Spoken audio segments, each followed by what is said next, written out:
ಈ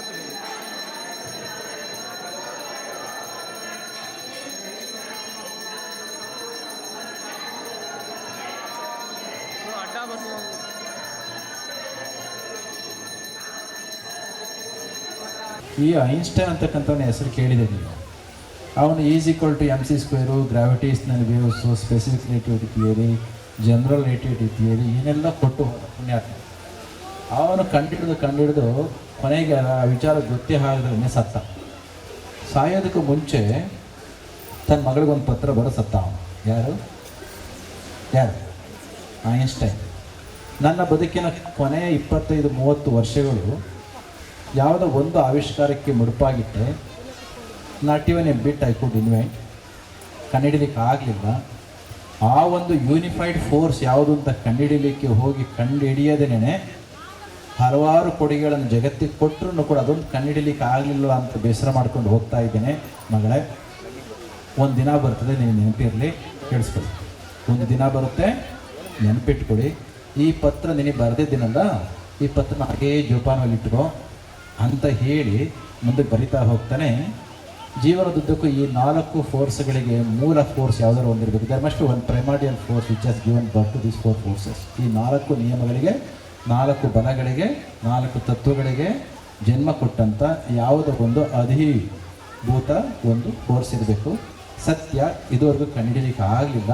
ಮುಂದೊಂದು ದಿನ ಬರುತ್ತೆ, ಖಂಡಿತ ಕಂಡುಹಿಡ್ದೇ ಹಿಡಿತಾರೆ.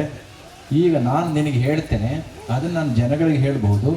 ಆದರೆ ವಿಜ್ಞಾನ ಅಂದರೆ ಪ್ರತಿಯೊಂದು ಪ್ರಯೋಗಕ್ಕೆ ಹೊರೆ ಹೆಚ್ಚಿ ಅದು ಸರಿ ಅಂತ ಜನಗಳಿಗೆ ಮ್ಯಾಥಮೆಟಿಕಲ್ ಈಕ್ವೇಷನ್ಸ್ ಮುಖಾಂತರ ಯಾವುದೇ ಒಂದು ಸೈಂಟಿಫಿಕ್ ಈಕ್ವೇಷನ್, ಇದು ತತ್ವ ಪ್ರಿನ್ಸಿಪಲ್ಲು ಸತ್ಯ ಅಂತ ಗೊತ್ತಾಗಬೇಕು ಅಂತಂದರೆ it should be subjected in the coven of mathematics. ಗಣಿತದ ಸೂತ್ರಗಳ ಮುಖಾಂತರ ಪ್ರೂವ್ ಮಾಡಲೇಬೇಕು, ಇಲ್ಲ ಅಂತಂದ್ರೆ ಒಪ್ಕೊಳ್ಳೋದಿಲ್ಲ.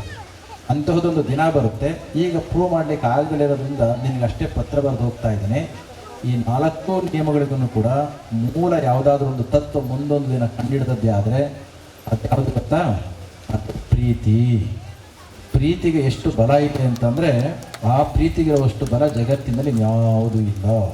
ಹಾಗಿದ್ರೆ ಪ್ರೀತಿಯ ಹೆಸರಿನಲ್ಲಿ ಜನಗಳು ಒಂದಾಗ್ತಾರೆ, ಹತ್ರ ಬರ್ತಾರೆ, ಕೊನೆಗೆ ಯಾಕೆ ಕಿತ್ತಾಡ್ತಾರೆ?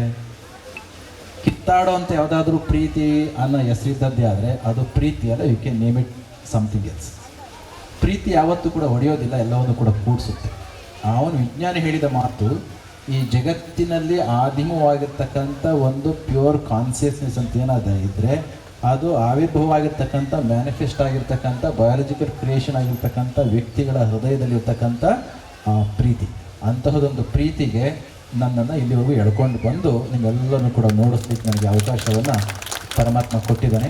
ಲೇಟಾಗಿ ಬಂದುಬಿಟ್ರಿ ಸ್ವಾಮಿ ಅಂತ ಒಮ್ಮೆ ಸೇಡಿ ಸಾಯಿಬಾಬಾ ಅವರಿಗೆ ಕೇಳಿದ್ರಂತೆ, ನಮ್ಮ ಮನೆಗೆ ಯಾವಾಗ ಬರ್ತೀವಿ ಅಂತ. ಕೇಳಿದ್ರಲ್ಲ ಕತೆನಾ?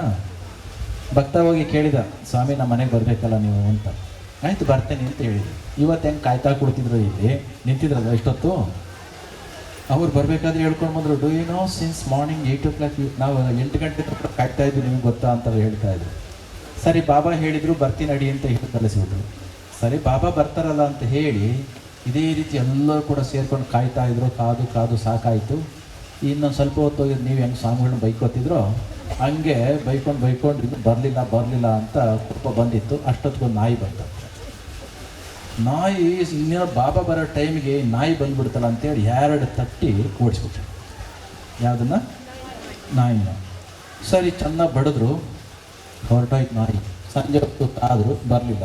ಬೇಜಾರು ಮಾಡ್ಕೊಂಡು ಇವ್ರು ಏನು ಮಾಡಿದ್ರು, ಮಠಕ್ಕೆ ಹೋದ್ರು ಸ್ವಾಮಿಗಳ ಹತ್ರ. ಏನು ಸ್ವಾಮಿಗಳು ನೀವು ಬರ್ತೀರಿ ಅಂತ ಎಲ್ಲ ಸೇರ್ಕೊಂಡು ಕಾಯ್ತಾ ಇದ್ವಿ, ನಮ್ಮ ಮರ್ಯಾದೆ ಹೊರಟೋಯ್ತು ಇಲ್ಲ ಅಂತ ಬಾಬಾಗೆ ಇವರು ದೂರ ಹೇಳಲಿಕ್ಕೆ ಸ್ಟಾರ್ಟ್ ಮಾಡಿದರು. ಆಗ ಬಾಬಾ ಹೇಳಿದ್ರಂತೆ, ನಾನು ಬಂದಿಲ್ಲ ಅಂತ ಯಾರು ಹೇಳಿದರು? ನಾನು ಬಂದೆ, ನಾನು ಯಾವ ರೀತಿ ಬರಬೇಕು ಅನ್ನಿಸ್ತೋ ಆ ರೀತಿ ಬಂದದ್ದನ್ನು ಕಂಡಿಡಿಯಕ್ಕೆ ನಿಮಗೆ ಕಂಡಿರಲಿಲ್ಲ, ಬಡ್ದು ಓಡಿಸಿದ್ರು. ನೋಡಿ ಎಷ್ಟು ಏಟು ಬಿದ್ದದು ಅಂತ ಬಾಬಾ ತೋರಿಸಿದ್ರು. ಸ್ಟಡೀಸ್ ಆಯ್ತು. ಓಕೆ, ಪರಿಯ ರೂಪದಲ್ಲಿ ಪರದೈವ ಕಣ್ಣು ಮುಂದೆ ಚಲಿಸುತ್ತಿರೆ, ನರನದರ ಗುರುತನರಿಯದೆಯೇ ದರೆಯಲ್ಲಿ ತನ್ನಂತಹದೇ ಪ್ರಾಣಿಯೆಂದೆಣಿಸಿ ತೊರೆಯುವನು ದೊರೆತದೆಂದು ನಂಬುತ್ತಿಲ್ಲ. ಅರ್ಥ ಆಯಿತು ಕನ್ನಡ?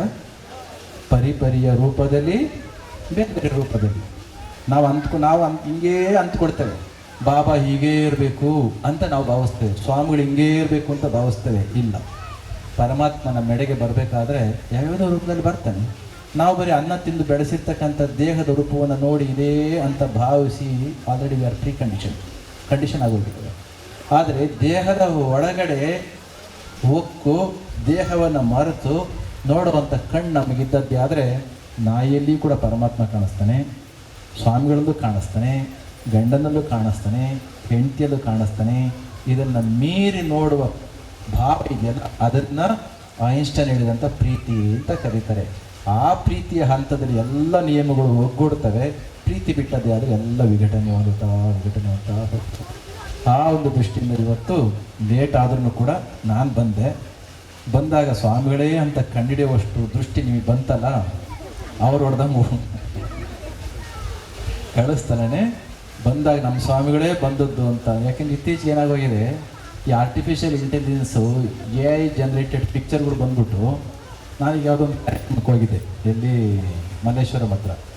ಅಲ್ಲೇನಾಗೋಗಿದೆ, ಇದು ನಾನು ಈಗ ನಿಮ್ಮ ಮುಂದೆ ಕೊಡ್ತಿರ್ತಕ್ಕಂಥ, ಓಕೆ ನಿಮ್ಮ ಮನಸ್ಸನ್ನು ಅರ್ಥ ಮಾಡ್ಕೊಳಕ್ಕಾಗಿಲ್ಲ, ಬುದ್ಧಿ ಅರ್ಥ ಮಾಡ್ಕೊಳ್ಳಿಕ್ಕಾಗಿಲ್ಲ ಅಂತ ಇಟ್ಕೊಳ್ಳಿ, ದೇಹದ ಮುಖಾಂತರನೇ ಅರ್ಥ ಮಾಡ್ಕೊಂಡ್ರಿ ಅಂತೂ ಈ AI ಜನರೇಟೆಡ್ ಈ ಪಿಕ್ಚರ್ಗಳು ಬಂದ್ಬಿಟ್ಟು ಈ ನಾನುಗೂ ಆ ನಾನುಗೂ ಸಂಬಂಧನೇ ಇಲ್ಲದ ಹಾಗೆ.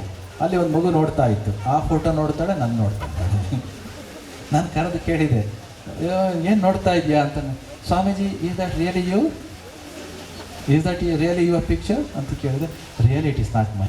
ನಾನು ಖಂಡಿತ ನಂದಲ್ಲ, ಯಾಕೆ ನನಗೇನೆ ಗುರು ಸಿಗ್ತಾರೆ, ನಿನಗಿನ್ನೇನು ಗುರು ಸಿಗ್ತದೆ. ಬರಬೇಕಾಗಿದ್ದ ಸ್ವಾಮಿಗಳು ಯಾರು, ಇವ್ರು ಬಂದವರು ಯಾರು ಅಂತ. ಇಂತಹ ಹೊತ್ತಿನಲ್ಲಿ ಇವತ್ತು ಗುರು ಕಾರುಣ್ಯದಿಂದ ನಾವು ಮಾಡಬೇಕಾಗಿರೋದು ಏನು ಅಂದರೆ, ಕೊನೆ ಪಕ್ಷ ಗುರುಗಳ ಹತ್ರ ಹೋದಾಗ ಏನು ಕೇಳೋದು, ಆ ಡಾಕ್ಟ್ರ್ ಹತ್ರ ಹೋದಾಗ ಡಾಕ್ಟ್ರ್ ಇದು ಕೊಡಿ ಅಂತ ಕೇಳ್ತೀವ, ಅಥವಾ ನೀವು ನನ್ನ ಆರೋಗ್ಯಕ್ಕೆ ಏನು ಬೇಕೋ ಅದು ಕೊಡಿ ಅಂತ ಕೇಳ್ತೀವ? ಹೋಗಿ ಡಾಕ್ಟ್ರ್ ಹತ್ರ are you going to urge for the tablet? No, ಡಾಕ್ಟ್ರೇ ನೋಡಿ ನನಗೆ ಹುಷಾರಿಲ್ಲ, ಇಷ್ಟೇ ಹೇಳೋದು ನಾವು.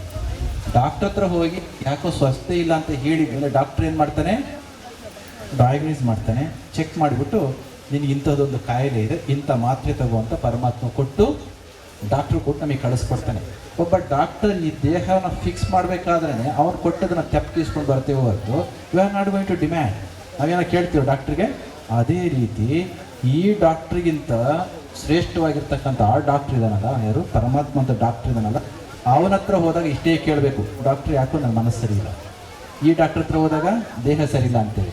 ಈ ಡಾಕ್ಟ್ರ್ ಹತ್ರ ಹೋದಾಗ ಯಾರು, ಪರಮಾತ್ಮನ ಹತ್ರ, ಸಾಯಿಬಾಬಾ ಹತ್ರ, ಗುರುಗಳ ಹತ್ರ ಹೋದಾಗ ನಾವು ಮಾಡಬೇಕಾಗಿರೋದೇನು ಗೊತ್ತಾ, ನನಗೆ ಯಾಕೋ ಮನಸ್ಸು ಸರಿ ಇಲ್ಲ, ಆ ಮನಸ್ಸನ್ನು ಚೆಕ್ ಮಾಡಿಬಿಟ್ಟು ನನಗೇನು ಬೇಕು ಅದನ್ನು ಕೊಡಿ ಅಂತ ನಾವು ಕೇಳಬೇಕಷ್ಟೇ ಹೊರತು ನನಗೆ ಇದನ್ನೇ ಕೊಡಿ ಅಂತ ಕೇಳಬಾರ್ದು. ಅರ್ಥ ಆಯ್ತಾ? ಒಂದು ವೇಳೆ ತಲೆನೋವು ಇದೆ ಅಂತ ನಮಗೆ ಗೊತ್ತಿದ್ದು ಹೋಗ್ಬಿಟ್ಟು ಹೊಟ್ಟೆ ನೋವು ಮಾತ್ರೆ ಕೊಡಿ ಅಂತ ಇಸ್ಕೊಂಡು ಬಂದು ಹೆಂಗಿರುತ್ತೆ?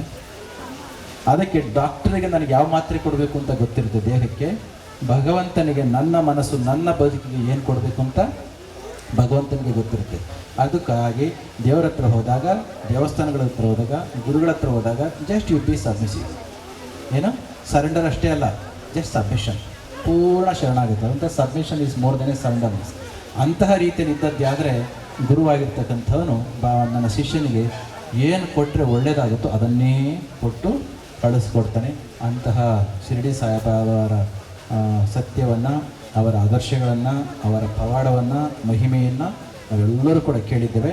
ಅಂತಹದೇ ಒಂದು ಗುರು ಪರಂಪರೆ ಎಲ್ಲ ಕಡೆ ಕೂಡ ಇರುತ್ತೆ. ಯಾವಾಗ ಗುರು ಪರಂಪರೆ ಅಥವಾ ವ್ಯಕ್ತಿ ಅಂತಕ್ಕಂಥದ್ದು ಪೂರ್ಣ ಎತ್ತರಕ್ಕೆ ಹೋಗುತ್ತೆ, ಇಂಟೆನ್ಸ್ ಸ್ಟೇಟ್ಗೆ ಹೋಗುತ್ತದೋ, ಯಾವ ಸಂದರ್ಭದಲ್ಲಿ ಮನಸ್ಸಿನಲ್ಲಿರ್ತಕ್ಕಂಥ ಎಲ್ಲ ಕ್ಲೇಶಗಳು ಹಳಿತವೋ ಆಗ ಗಲೀಜಾಗಿರ್ತಕ್ಕಂಥ ಮನಸ್ಸು ಕನ್ನಡಿಯ ರೀತಿಯಲ್ಲಿ ಒಳಲಿಕ್ಕೆ ಪ್ರಾರಂಭ ಆಗುತ್ತೆ. ಮನಸ್ಸು it is something like mirror, ಹೌದಲ್ವಾ? ನಮ್ಮ ಮನಸ್ಸು ಯಾವ ರೀತಿ ಇರುತ್ತೆ? ಮಿರರ್ ಥರ ಇರುತ್ತೆ. ಮಿರರ್ ಕೆಲಸ ಏನು? ಹೆಂಗಿರುತ್ತೋ ಹಂಗಂಗೆ ರಿಫ್ಲೆಕ್ಟ್ ಮಾಡೋದು. It is not going to pursuit, it is not going to condition, it's not going to prejudice. ಅದು ಹೇಗಿರುತ್ತೋ ಹಾಗಾಗೇ ಪ್ರತಿಫಲಿಸುತ್ತೆ. ನಮ್ಮ ಮನಸ್ಸು ಹಾಗೆ ಮಾಡಬೇಕು.